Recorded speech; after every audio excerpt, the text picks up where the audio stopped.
我哋嘅終極任務咧就係喺呢個街市度買材料煲一煲靚湯。不過我哋嘅 budget 只得5蚊咋。咁就睇下我哋邊個可以用呢5蚊嚟煲一煲靚湯啦。係啊，多一個可以送俾我啊，煲湯啊今晚。我依家請人飲湯啊，可唔可以送一個俾我啊？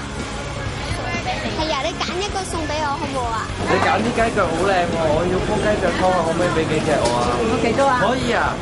你幾多啊？我幫你啦。頭先豬肉檔哥哥就話要用一個靚女嚟換嚿豬頭骨，咁好，而家我就帶咗靚女嚟睇下換唔換到先。好驚啊！靚仔哥哥，靚女嚟咗啦，換到一嚿豬肉啊！係啊，好嘢！我要煲湯啊，煲湯豬肉啊！成個靚女可以換幾多嚿啊？我換幾咁就得呢嚿。係啊，你好值錢啊！睇值錢啊，靚女靠你啦！我哋係要啲豬展啊！豬有幾多？豬展要幾多？要我哋一個湯。哇！好嘢！好啦，好厲害啊，老婆！多謝，多謝晒啊！我哋分啦，一人一半啦，煲湯。係我嘅，你留翻喺度。你換咗嚿豬肉啊嘛？唔係講下啫，我哋煲湯啊佢。啱啱咧就喺街市買完餸翻嚟啦，咁就等我睇下我入邊有咩材料可以煲一煲靚湯俾大家飲下先。冇得睇下先。呢一個唔使錢，但係有成斤，我諗有成斤西洋菜。跟住仲有呢個係雞腳，用 Angel 換翻嚟嘅豬肉。跟住有蘿蔔啦，個雞腳其實好核突啊，一路煮。好啦，擺埋啲雞腳落去咧，就滾佢2個鐘之後咧，就會有煲靚湯飲噶啦。咁而家就過咗2個鐘喎，等我入去睇下煲湯點先。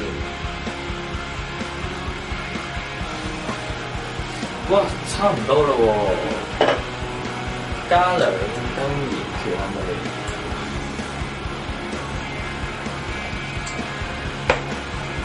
哇！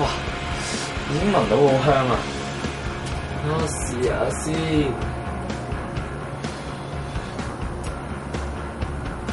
OK。今日咧，我就去咗街市咧，就收集咗好多嘅材料翻嚟喎，好似咧有菜乾啦、羅漢果啦、白菜啦、豬肉啦，仲有南北杏啦，咁所以咧，我今日就決定煲呢個羅漢果菜乾湯。煲完湯之後，仲試埋個蘋果添。今日咧，我啲豬肉咧已經出晒水啦，跟住咧就洗好晒嗰啲南北杏啊、羅漢果咁樣。然之後咧，我仲已經浸好啦個菜乾，同埋我已經洗乾淨啲白菜啦。咁我而家要煮噶啦。睇先，哇！試下味先。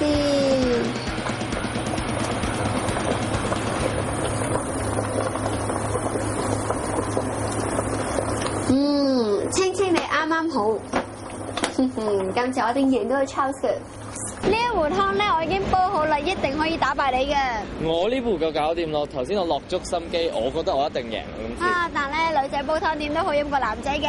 我又唔係咁話啦，10個男仔入邊有1個識煲湯，嗰個就係我啦。你咁大口氣，不如俾啲途人試咗先算啦。好啊，就睇下我點樣打敗你。Healthy soup。Okay, try this. Does it fit? Okay, and 10 is the maximum, and 0 to 10. All right. So 10, right? 10, yes.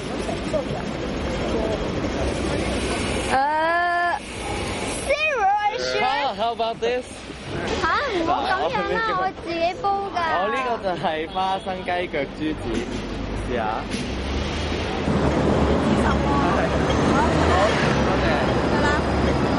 咁我哋咧頭先試飲完呢個分數已經寫咗喺個板上面啦，但其實咧我哋睇唔到嘅，因為咧好緊張啊而家。好似非洲話事啤咁，我哋準備好就一齊睇下自己分咯。我睇咗你幾多分？我都睇到你幾多分。預備1、2、3，哇！做馬！我贏咗。冇理由嘅，明明女仔煲湯應該叻啲啊！唔係哦。好啦，煲得好似阿媽咁犀利。係啦，我都知你落咗好多苦功，你頒個獎俾你先。哇！噔噔噔噔噔噔噔噔，恭喜晒你啊！多謝。恭喜晒。好，跟住你真係廚神啊！得唔得？唔好整壞你個靚仔樣。恭喜晒！我哋今日最好味嘅湯就由 Charles 食上咧。啱啱咧就已經試完個終極大挑戰啦，咁其實咧就好開心啦，因為有好多人咧試飲我哋嘅湯，咁亦都俾咗好多意見我哋，同埋咧我今次咧自己咧煲咗一個我未試過煲嘅呢個湯，咁我特登去問媽咪，咁其實咧都覺得成件事好難忘，好好玩啊！我哋即係又學識咗煲湯啦，跟住又學識咗喺街度叫人試飲啲湯，原來都冇想象中咁易嘅，但係試飲嘅都俾咗好好嘅意見我哋，咁樣係。咁完晒啦喎！係咯，3個幾禮拜嘅大挑戰就完啦。咁其實我自己都有一啲感受嘅，因為成個月同咗好多唔同嘅人相處啦，工作人員啦，同埋咧今次好多挑戰裏面咧都挑戰咗我好多嘅底線啊，即係好多譬如好尷尬嘅問題啊，或者自己平時細細膽啊，唔夠膽做嗰啲嘢，而家佢見我講嘢都大聲啲啊，即係個人即係會唔同咗咯，嗰個尺度闊咗，咁其實我都好開心，因為自己即係進步咗，同埋我諗嚟緊做戲都會對我嚟講有幫助。一定會大膽。一定要講，就係好多謝幕後嘅所有工作人員，每一個都好多謝你哋。冇錯，咁我都覺得真係今次學到好多嘢啦，亦都認識咗自己多咗，即係點會諗到自己做到咁多嘢咧？連個 MV 我都拍埋啦，所以真係好開心嘅。所以我亦都好多謝每一位工作人員，同埋有份投我哋邊一個都好啦，都多謝你哋。我都覺得 Angel 你係咯，好多個大挑戰入邊都好大膽啊！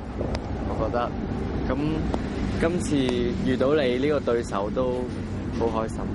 係咩？咁我覺得咁我都好開心嘅認識到你，同埋我覺得你有個任務真係好難做咯。如果係我到依家都仲係拗緊頭，但係你都成功完成咗，係咯。咁都多謝你嘅。